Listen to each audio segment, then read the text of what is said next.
O'zbekiston Prezidenti va Tashqi ishlar vaziri bilan uchrashuvlari rejalashtirilgan deb xabar berdi Mariya Zakharova. Tashqi ishlar vaziriga muhojirlar bo'yicha parlament so'rovi yuborildi. Videoda to'liq xabardor bo'lish uchun videoga like va podpisatsiya tugmalarini bosib qo'ying. So'nggi yillarda turli mamlakatlarda mehnat muhojirlarning huquqlari qo'pol ravishda buzilishi holatlari ko'paygan. Ayniqsa Rossiya Federatsiyasida turli organlar xodimlarining migrantlarga jinoyatchidek muomala qilishi, hatto tahqirlashi ham tez-tez kuzatilmoqda. Turli mamlakatlar bunga turlicha reaksiya qiladi. Masalan, Qirg'iziston kuni kecha bu holatlar yuzasidan izoh so'rab Rossiya elchisiga nota bergandan xabarimiz bor. Deputat Alisher Qodirov Tashqi ishlar vaziri B. Saidovga xorijiy mamlakatlarda bo'lib turgan O'zbekiston fuqarolarining huquqlari va qonuniy manfaatlarini himoya qilish borasida ko'rilayotgan chora-tadbirlar to'g'risidagi parlament so'rovi yuborilganligini ma'lum qildi. Bunga javoban Tashqi ishlar vaziri matbuot kotibi Ahror Bo'rxonov O'zbekiston fuqarolarini ular qayerda bo'lishidan qat'iy nazar doimo himoya qilingani va bu faoliyat ustuvor bo'lib qolishini bildirdi. Tashqi ishlar vazirligi xorijdagi O'zbekiston fuqarolarini ular qayerda bo'lishidan qat'iy nazar doimo himoya qilib kelgan va bu faoliyatda ustuvor bo'lib qoladi. Mazkur yo'nalishda mamlakatimizning diplomatik vakolatxonalar va konsullik muassasalari xorijiy davlatning tegishli idoralari bilan bevosita aloqalar o'rnatgan.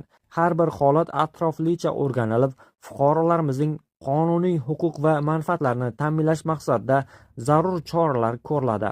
Tashqi ishlar vazirligi har oylik brifinglar orqali amalga oshirilayotgan ishlar yuzasidan jamoatchilikni muntazam xabardor qilib kelmoqda. Albatta, ushbu sohadagi barcha murojaat va so'rovlarga vazirlik tomonidan o'z vaqtida javoblar taqdim etiladi, deyiladi xabarda. Rossiyada migratsiya sohasida qanday o'zgarishlar bo'ldi? Chet elga pul o'tkazmalarini amalga oshirish uchun cheklovlar uzaytirildi. Rossiyada apreldan boshlab muhojirlarga tegishli bo'lgan qonunchiliklarga o'zgarishlar haqida ma'lumotlar berib o'tamiz. Xorijda olingan haydovchilik guvohnomalari Rossiyada yaroqsiz bo'lib qoladi.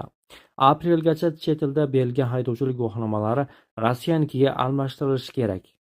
Mazkur tartib Rossiyadan boshqa davlatlarda haydovchilik guvohnomalarini olib Rossiyadan mashina boshqarayotgan fuqaroligi yo'q shaxslar 2024-yil 1-aprelgacha Rossiya fuqaroligi doimiy yashash ruxsatnomasi venjini olganlar fuqarolikni olib Rossiyaga 2024-yil 1-aprelgacha kirib kelganlarga tegishli.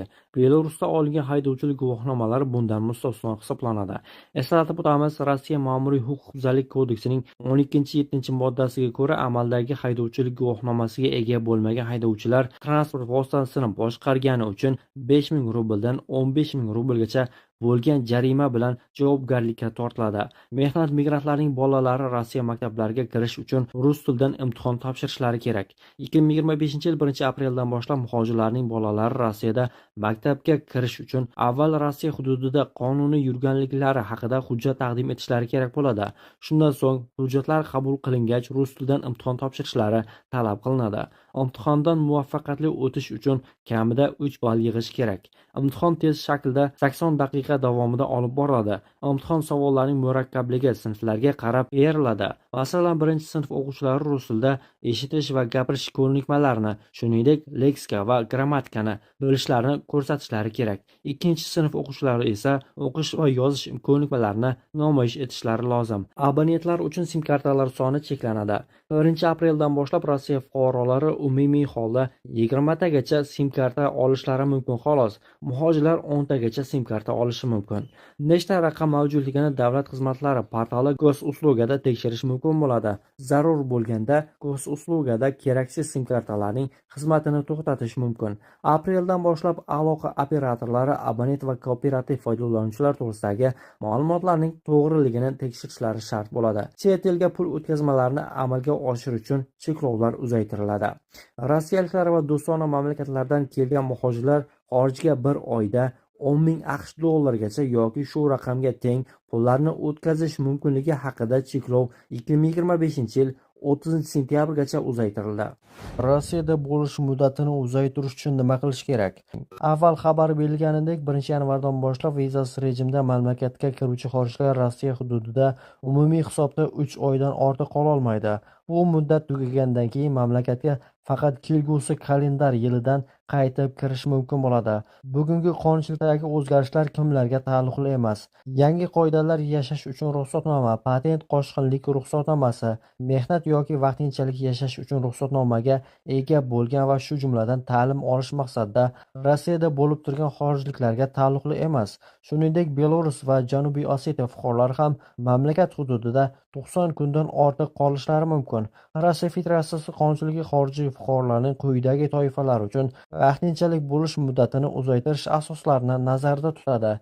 Chet elda yashovchi vatandoshlarni Rossiya Federatsiyasiga ixtiyoriy ko'chib o'tishga ko'mak berishda davlat dasturida ishtirokchi bo'lganlar va ularning oila a'zolari, Yevrosiyo iqtisodiy ittifoqi davlatlari fuqarolari va ularning oila a'zolari, Rossiya ish beruvchisi bilan mehnat yoki fuqarolik huquqiy shartnoma tuzganlar, Rossiya Federatsiyasi fuqarosi yoki Rossiyada doimiy yashovchi xorijiy fuqaroning oila a'zolari, talabalar va ularning oila a'zolari, patent asosida mehnat faoliyatini amalga oshirayotgan ota-onaning voyaga yetmagan farzandlari.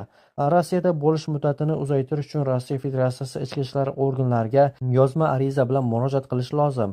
O'rtakashlarning mamlakatdan chiqib qayta kirish bo'yicha maslahatlarga amal qilish tavsiya etilmaydi, chunki bu Rossiya hududida bo'lish ruxsatini uzaytirishga hech qanday ta'sir ko'rsatmaydi. Agar siz Rossiyada bo'lish muddatini buzgan bo'lsangiz, huquqiy maqomingizni tartibga solish uchun zudlik bilan Rossiya Federatsiyasi ichki ishlar organlariga murojaat qilishingiz lozim. Shunday holatda 30 aprelga qadar chiqarib yuborish yoki kirishni yopish chegaralarini qo'llanilmaydi. Rossiyada noma'lum virus tarqalmoqda. Shot nashri ma'lumotlariga ko'ra, kasallanganlar hafta davomida yuqori harorat va qon aralash kuchli yo'taldan aziyat chekishmoqda. Shu bilan birga ularning Covidga gripp testlari manfiy natija ko'rsatmoqda.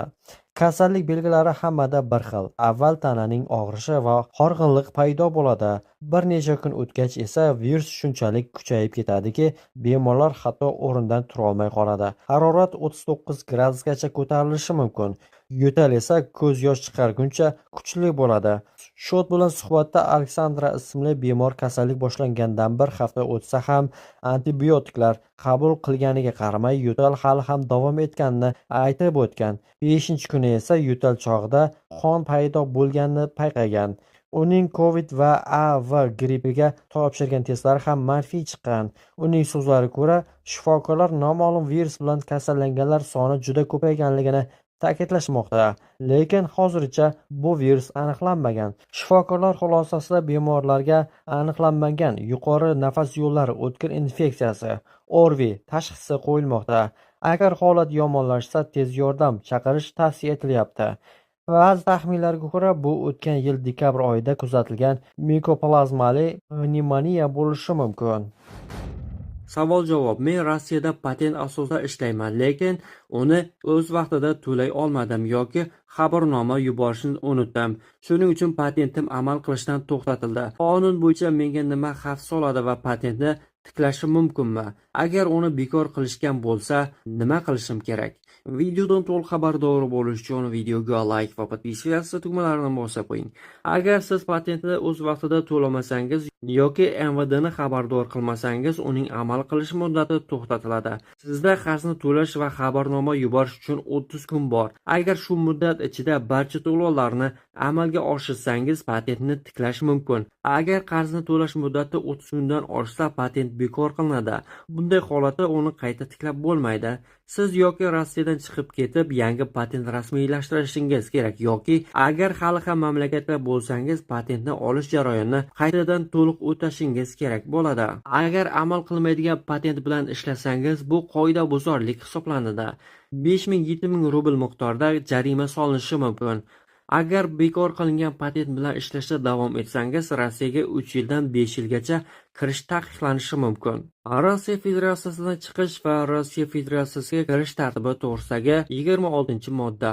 Bekor qilingan patentdan so'ng yangi patent olish uchun 1 yil kutish kerak. Shuning uchun patent to'lovlarini o'z vaqtida amalga oshirish va barcha cheklarni saqlab qo'yish muhim.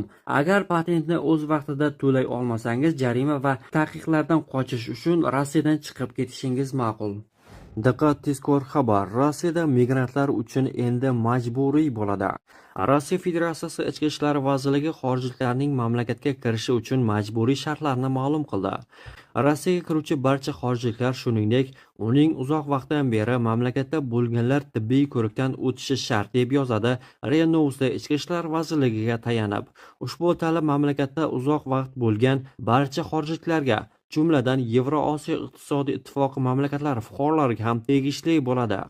Chet elliklar, shuningdek, har yili bir qator kasalliklarning yo'qligini tasdiqlashlari kerak bo'ladi. Rossiyaga kirib kelgan barcha xorijliklar 30 kun ichida tibbiy tekshiruvdan o'tish shart bo'lishi mumkin. Davlat dumasiga tegishli qonun loyihasi kiritildi. Hozir Rossiyaga faqat ishlashga kelgan migrantlar 30 kun ichida tibbiy ko'rikdan o'tish shart. Boshqa maqsadlarda kelganlar 90 kun ichida o'tishi kerak. Agar tashrif maqsadi turizm bo'lsa va xorijliklar 90 kundan ortiq Rossiyada qolmasa, tibbiy tekshiruvdan o'tishi shart emas. Qolaversa, Ichki ishlar vazirligiga